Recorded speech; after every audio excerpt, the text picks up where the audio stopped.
Who is your role model? एक को छोड़ के सबने सही जवाब दिया, सबसे कम समय।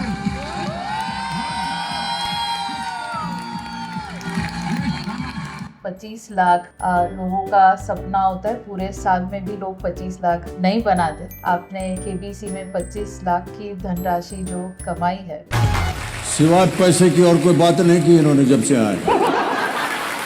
My plans are that जो भी 25 lakhs मुझे मिले हैं उसमें आपको एक्चुअली बहुत सारी ट्रिक्स मिलेगी कि as a child also how you can start earning money. और इसी कॉन्सेप्ट को लेकर मतलब मैंने टच ट्यूटी बनाया था, जो कि 3 to 8 इयर्स के बच्चों को गुड टच और बैड टच का कॉन्सेप्ट एक्सप्लेन करता था। Wow, impressive. So Rudra, from coding to reading to Toycathon to KBC, you have done everything.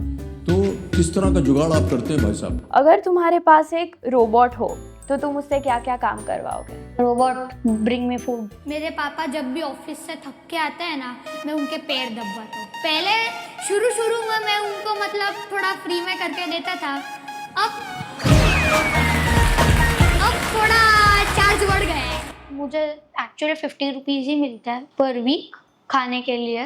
दिक्कत क्या है, मेरे पापा मेरी मम्मी मुझे एक वीक में सिर्फ 50 रुपए देते हैं पॉकेट मनी। अब आप ही बताइए 50 रुपए में क्या आएगा? आप सुन रहे हैं ना कि क्या प्रिपरेशन करनी है आपको आपके बच्चे के साथ to prepare them for next level.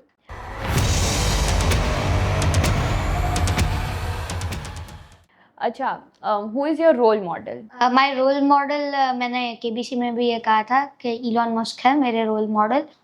Role model इसीलिए रहा है क्योंकि उनका डिटर्मिनेशन, मैं अगर आपको मैं कहूँ, और उनका जो मेरी तरह जो पैशन रहा है चीज़ों की तरफ, जो स्पेस टेक्नोलॉजी है, जो इलेक्ट्रिक कार्स है, उनकी तरफ जो रहा है वो भी ट्रूली ब्रिलियंट रहा है। इसके कारण वो मेरा रोल मॉडल रहा है। Wow, that is just impressive. Elon Musk, मैंने भी KBC में सुना था कि he is your role model.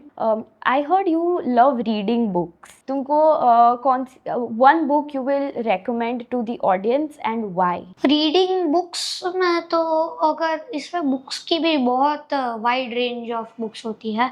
मुझे सेल्फ हेल्प बुक्स पढ़ना बहुत अच्छा लगता है and it is not necessary, you can even read fiction, कोई भी बुक्स आप पढ़ सकते हो।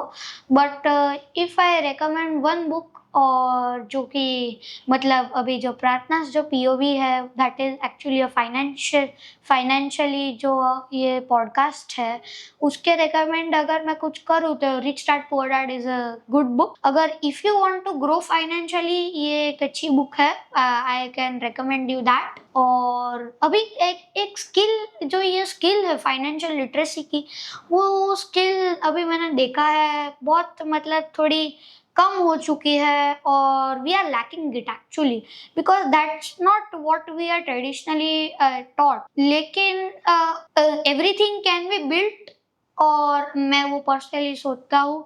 और अगर आप अपनी जर्नी फाइनेंशियल लिटरेसी में स्टार्ट करोगे, then I can assure you you can also excel in that. Thank you so much for promoting Pradhana's POV. Thank you so much. Rich dad poor dad की अगर आप बात कर रहे हैं, मैंने सुना है कि आपके डैड का आपकी लाइफ में बहुत बड़ा रोल और इन्फ्लुएंस है। और फाइनेंस की अगर बात कर ही रहे हैं, आपने बहुत अच्छी धनराशि केबीसी से 25 लाख लोगों का सपना होता है, पूरे साल में भी लोग 25 लाख नहीं बनाते। आपने केबीसी में 25 लाख की धनराशि जो कमाई है, अभी तो आपको नहीं मिलने वाली, 18 साल तक आपको वेट करना पड़ेगा।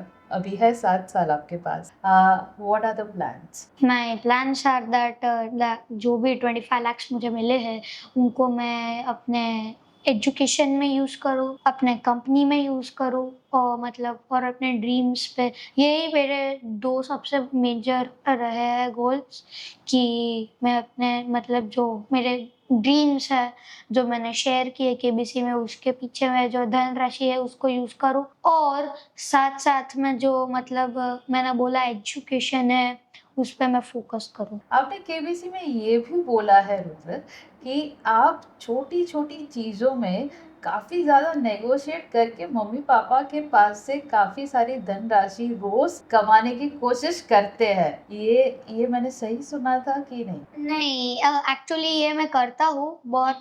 ये मेरा मतलब इसमें था कि actually I am a foodie, मैं ऐसा कहना चाहता हूँ। तो अब उसके लिए मैं मतलब थोड़ा, मुझे एक्चुअली 50 रुपीज़ ही मिलता है पर वीक खाने के लिए। तो हाँ, यस।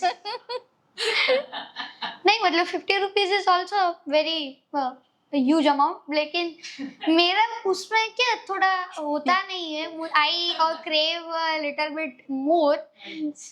तो उसके लिए मैं क्या करता हूँ, मैंने सोचा है कि मैं अपनी मम्मी के लिए भी, मम्मी पापा जो दादा दादी है उनके लिए भी हेल्प करूँ, साथ साथ में मेरा भी मुझे मिल जाएगा। It is a win win situation for both. तो उसके लिए मैंने ये करना स्टार्ट किया, और हाँ मतलब बस यही है स्टोरी इसके पीछे। मैं मेरे सारे दर्शकों को यहाँ बताना चाहूँगी कि अगर आप जाकर रुद्र का केबीसी वाला एपिसोड देखेंगे, उसमें आपको एक्चुअली बहुत सारी ट्रिक्स मिलेगी कि as a child also how you can start earning money. ज़रूरी नहीं है कि आपको 18 साल तक वेट करना पड़े। अगर आप 18 साल से कम उम्र के भी है, रुद्र ने उसमें काफ़ी सारे ऐसे आइडिया सजेस्ट किए हैं जिससे आप पैसे कमा सकते। देखिए मस्ती मजाक तो चलती रहेगी, वो साइड की बात है। However, at the same time, what he has talked in the episode also, he has drawn some fantastic ideas कि आप कैसे घर बैठकर भी, आपके पास जब एक्स्ट्रा टाइम है तो कैसी छोटी छोटी एक्टिविटीज करके आप लोगों को भी हेल्प कर सकते हो और साथ में कुछ पैसे भी बना सकते। तो मैं हाईली रेकमेंड करूँगी, अगर अभी तक आपने रुद्र चिट्टे का केबीसी वाला एपिसोड नहीं देखा तो आपको डेफिनेटली जाकर देखना। Thank you for recommending my episode. You most welcome. Rudra, मैंने सुना है कि last year you won Toycathon. So what is this Toycathon and what did you make? Toycathon is a competition, like उसमें आपको अलग अलग toys बनाने होते हैं, गेम्स बनाने होते हैं जो कोई मतलब किड्स को जो फैसिनेट करे। मैंने एक लाइक प्रॉब्लम फाइंड आउट किया था, जैसे मैंने ऑपरेटिंग सिस्टम में भी किया था कि मतलब जो गुड टच और बैड टच का जो कॉन्सेप्ट है वो बहुत सारे बच्चों को नहीं पता होता है, और इसी कॉन्सेप्ट को लेकर मतलब मैंने टच ट्यूटी बनाया था, जो कि 3 to 8 ईयर्स के बच्चों को गुड टच और बैड टच का कॉन्सेप्ट एक्सप्लेन करता था। उसमें आपको कोई भी बॉडी पार्ट डायग्राम में टच करोगे तो वो आपको बताएगा if it is a good touch, medium touch और it is a bad touch. उसमें आपको सॉफ्ट टच और हार्ड टच के बेसिस पे भी वो डिफरेंशिएट कर रहा था। मतलब इफ यू जस्ट स्लाइटली अगर आप टच करोगे तो अलग रिस्पॉन्स रहेगा, अगर आप उस पे प्रेस करोगे तो अलग रिस्पॉन्स रहेगा, और वैसा मैंने टॉय बनाया है। Wow, impressive. So Rudra, from coding to reading to toycathon to KBC, you have done everything basically अभी तक तो.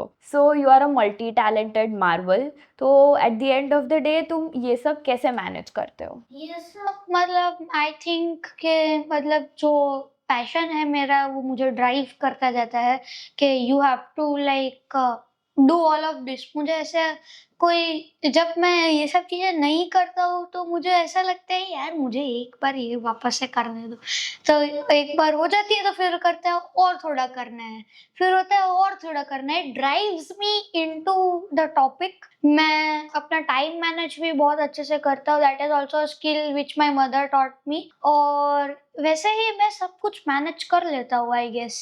मदर ने आपको टाइम मैनेजमेंट सिखाया, तो मदर को ही पूछते हैं। रचना जी, आई एम श्योर कि एवरीवन लुक्स फॉरवर्ड कि रुद्र की तरह सारे पेरेंट्स जो देख रहे हैं उनको भी अपने बच्चे में टैलेंट तो दिखता है। तो ये जो एक एक्स फैक्टर क्रिएट होता है कि जहाँ पर आप नेशनल लेवल पर जाकर क्विज कंपटीशन हो या कुछ भी हो, आप उसके लिए कैसे प्रिपेयर करना चाहिए या उनका एक दिनचर्या कैसे फॉर्म होनी चाहिए, कैसे हैबिट्स फॉर्म होनी चाहिए, कुछ स्पेसिफिकली कोई बुक्स का रिकमेंडेशन या कोई चैनल्स का रिकमेंडेशन आप पेरेंट्स को या फिर इवन किड्स को कुछ सजेशंस देना चाहेंगे कि कैसे वो लोग अपने आप को ये प्लेटफॉर्म के लिए रेडी कर पाए? जी, अगर स्पेसिफिकली मैं केबीसी जूनियर की बात करूँ प्रार्थना जी, तो मैं ऑडियंस को भी ये बताना चाहूँगी कि जब भी रुद्र को ऑडिशन का कॉल आया था, तब से ही हमने प्रिपरेशन शुरू कर दी थी। हमने मतलब वेट नहीं किया था कि चलो फाइनल कॉल आने दो, बाद में जो भी हो देखा जाएगा। उससे पहले मैंने जैसे बोला कि तब से ही प्रिपरेशन शुरू कर दी थी। तो प्रिपरेशन के बारे में अगर मैं बताना चाहूँ तो केबीसी वाले सामने से कुछ भी बताते नहीं है कि कौन से सब्जेक्ट्स रिलेटेड क्वेश्चंस आएँगे। वो हमने पहले तो जो पास्ट एपिसोड्स थोड़े हमने देखे कि किस तरह से किस फील्ड के क्वेश्चंस पूछते हैं केबीसी जूनियर में। उस हिसाब से हमने 8 टू 9 सब्जेक्ट्स हमने सॉर्ट आउट किए।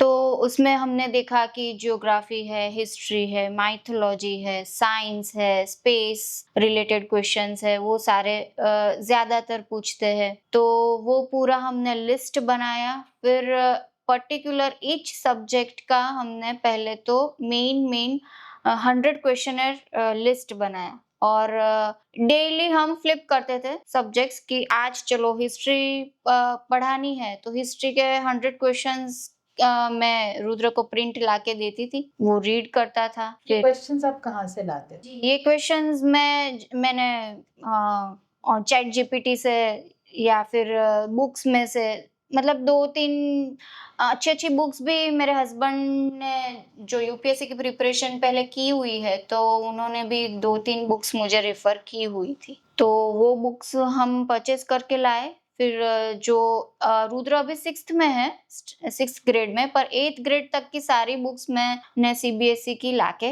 दी थी रुद्र को कि तुम एक बार रेफर कर लो। तो जो हम कहते हैं एनसीईआरटी की हमारी हाँ, टेक्स्ट बुक हाँ, होती है, जी वो फर्स्ट से लेकर 8th ग्रेड तक की सारी टेक्स्ट बुक। जी सारी उसमें एसएस, साइंस और जीके की वो तीनों सब्जेक्ट्स की बुक्स मैंने रुद्र को दी थी कि एक बार ये रेफर कर लो। और ऐसा हुआ था रुद्र कि जो क्वेश्चंस या जो प्रिपरेशन आप कर रहे थे तो कभी कुछ क्वेश्चन आया है और वो क्वेश्चन देखकर आपको ऐसा लगा कि अरे ये तो मैंने जो पढ़ा था वही का वही पूछ रहे हैं, ऐसा हो रहा था क्या? हाँ, एक क्वेश्चन जो मैंने पढ़ा था उसमें से ही आया था। वो जो ब्रह्मा जी का जो वाहन होता है, वो जो क्वेश्चन मुझे पूछा गया था आई थिंक ऑन 1 और 2 lakhs वो मैंने पढ़ा था।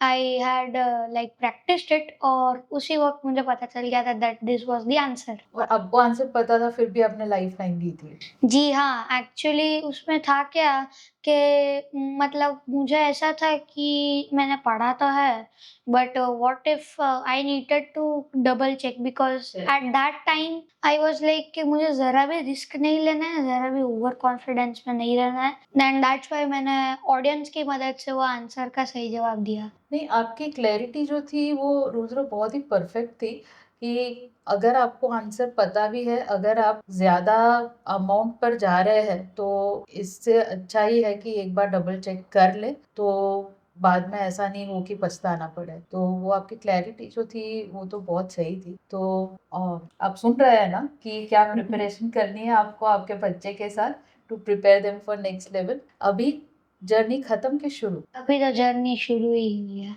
अभी तो शुरू। अभी जर्नी खत्म मतलब मैंने आप पहले भी बोला कि कभी भी जर्नी डजंट एंड एनीवेयर। अगर आप कुछ भी अचीव कर लो जर्नी तो अभी के अभी शुरू ही हुई है ऐसा। एंड अभी तो मेरे मतलब this is an achievement of my life, big achievement. I am not saying it small but और अचीवमेंट्स आएगी और अचीवमेंट्स के लिए भी मैं ऐसी ही मेहनत के साथ मैं करता रहूँगा। और इसी के साथ मैं ये भी कह सकती हूँ कि प्रार्थना's POV भी अभी शुरू ही हुआ है, खत्म नहीं हुआ है क्योंकि सबसे इम्पोर्टेंट सेक्शन जो है रैपिड फायर। हाँ, केबीसी में तुमने सुपर संदूक खेला था। Rapid fire is somewhat like that. Every question का जो भी आंसर तुम्हें 1 word आंसर तुम्हें लगे you have to give. Okay right? Yes. Coding या रीडिंग ज्यादा मजा किस में आता है? Coding. Favourite book? Rich dad poor dad. अगर आप एक ऐप बना रहे हो तो किस टॉपिक पे बनाओगे? आप एजुकेशन अगर तुम्हारे पास एक रोबोट हो तो तुम उससे क्या क्या काम करवाओगे? Robot bring me food KBC के हॉट सीट पे कौन सा सवाल सबसे मुश्किल लगा? 25 lakhs one अगर कोडिंग एक सुपर पावर होती तो तुम उससे क्या बदलते? कोडिंग से द लाइक कोडिंग से this is a hard question मैं उससे जो भी प्रॉब्लम्स है उसको सॉल्व करता I think okay, something that always inspires you. something that always inspires me my determination and my confidence true that. Homework करने का बेस्ट हैक कौन सा है? होमवर्क करने का बेस्ट हैक कौन सा है आप है ना जैसे जैसे होमवर्क करते जाओ ना खुद को रिवॉर्ड्स देते जाओ एक पेज किया एक चॉकलेट खाओ एक पेज किया chocolate। Perfect nice. परफेक्ट। अगर एक दिन के लिए तुम टीचर बन जाओ तो तुम क्या रूल्स लगाओगे स्कूल के? एक दिन के लिए अगर मैं टीचर बन जाऊँ तो मैं क्या रूल्स बनाऊंगा कभी भी सन्नाटा नहीं रहना चाहिए कभी भी चुप नहीं मतलब कभी भी चुप नहीं रहना चाहिए you have to express what you think freely wow. And last but not the least, parents ज्यादा स्ट्रेस देते हैं या केबीसी के क्वेश्चंस? पेरेंट्स स्ट्रेस तो जरूर ज्यादा लेते हैं लेकिन एक्चुअली उससे केबीसी के क्वेश्चंस भी मुझे स्ट्रेसफुल नहीं लगे थे so very well said, very nice. आपने तो बहुत अच्छे से आंसर्स दिए। अब मम्मा के लिए भी हो जाए रैपिड फायर। अरे बाप रे, मुझे भी खेलना पड़ेगा। पर सबको खेलना पड़ता है। तो रचना जी तैयार है आप? तो हॉट सीट पर देखकर क्या हुआ आपको? ज्यादा टेंशन हुआ या ज्यादा नर्वसनेस हुई? खुशी हुई मैं बोलना चाहूंगी क्योंकि हाँ यस जब अमिताभ बच्चन ने नाम अनाउंस किया तो गूज़बम्प्स थे या आंखों में खुशी के आंसू थे? गूज बम्स और मैं अपनी सीट से उछल पड़ी थी मतलब नाम सुनते ही मिक्स रिएक्शन था यस Okay. हाँ स्ट्रेसन था पापा रो पड़े थे थोड़े यस Okay. घर में ज्यादा सवाल कौन पूछता है? बेटा पूछता है कि आप पूछते हैं? बेटा क्यूरियोसिटी हो जाती ओके। अगर आपको एक लाइन में डिस्क्राइब करना हो अपने बेटे को, आप क्या कहेंगे? वन लाइन बेस्ट सन एवर हाँ, ओके। बेटे का फेवरेट केबीसी स्टाइल सवाल घर पे कौन सा होता है? मुझे सवाल है केबीसी स्टाइल सवाल मम्मी। मम्मी आज खाने में क्या बनेगा ऑप्शन ए बी सी या डी उसमें जो भी उसकी फेवरेट डिशेस होती है वो ऑप्शन पूछेगा A pizza option B burger option C ice cream है option D cookies chip cookies भी मम्मी बन नहीं कर टोमेटो करे ना नहीं ऑप्शन में हाँ पर वो खाने का क्वेश्चंस पूछता है आज क्या बनने वाला है खाना तो मतलब रुद्र को अच्छा खिलाना ही पड़ेगा। ओके। एक एडवाइस जो आप उसे हमेशा दें? हमेशा मैं बस वही बोलती हूँ कि टाइम मैनेजमेंट परफेक्ट रखो और stay humble stay grounded stay grateful ये चीज बार बार आ रही है रचना जी की आपने खुद ने टाइम मैनेजमेंट पर मास्टरी की रही होगी तभी जाकर आप इतना अच्छे से रुद्र को टाइम मैनेजमेंट सिखा पाए हो। आप हमारे दर्शकों के लिए कोई 2 या 3 टाइम मैनेजमेंट की टिप्स देना चाहेंगे? देखो इसमें कुछ भी मतलब टाइम मैनेजमेंट की टिप्स तो मैं वही दे सकती हूँ मतलब बोलना चाहूंगी कि टाइम है ना कभी भी जो चला जाता है वो वापस नहीं आता तो कभी भी हमें ऐसा नहीं सोचना चाहिए कि नहीं ये तो बाद में कर लेंगे जैसे जो कहावत है कि भाई कल करे सो आज करे सो अब तो मैं वही रुद्र को भी बोलती हूँ और मैं भी वही फॉलो करती हूँ और घर में अगर एक पर्सन भी टाइम मैनेजमेंट या टाइम पे कुछ काम करेगा तो बाकी मेंबर्स भी उसे देख के मोटिवेट रहेंगे और बाकी मेंबर्स भी अपने टाइम टू टाइम फॉलो मतलब वो करेंगे शेड्यूल तो बस वही मैं दर्शकों को कहना चाहूंगी तो प्रोक्रेस्टिनेशन नहीं करना है जो रुद्र ने भी बताया और दूसरा कि आप खुद एक एग्जाम्पल बनिए आप खुद टाइम मैनेज करना सीखिए तो आपके बच्चे आपको देखकर उसको करेंगे। Good, I like these ideas and I am sure we would also try to better our time management Yeah. skills. Yeah. तो बहुत मज़ा आया आप लोगों के साथ आज यहाँ पर बात करके। Thank you so much for being on the show of प्रार्थना's POV। हमें आपके पॉइंट ऑफ व्यूज सुनकर बहुत मजा आया, आपकी जर्नी से हम काफ़ी इंस्पायर हुए हैं। यस, आपका डिटर्मिनेशन देख के मुझे भी आज इंस्पिरेशन मिली है। तो आई एम श्योर हमारे दर्शकों को भी इससे काफ़ी ज़्यादा प्रेरणा मिलेगी। अगर आपको लगता है कि ये एपिसोड आपके लिए हेल्पफुल है तो शेयर का बटन दबाइए, सब्सक्राइब दबाइए और आपके फ्रेंड्स के तक ये मैसेज पहुंचाइए, because good episodes needs to be share. Thank you so much.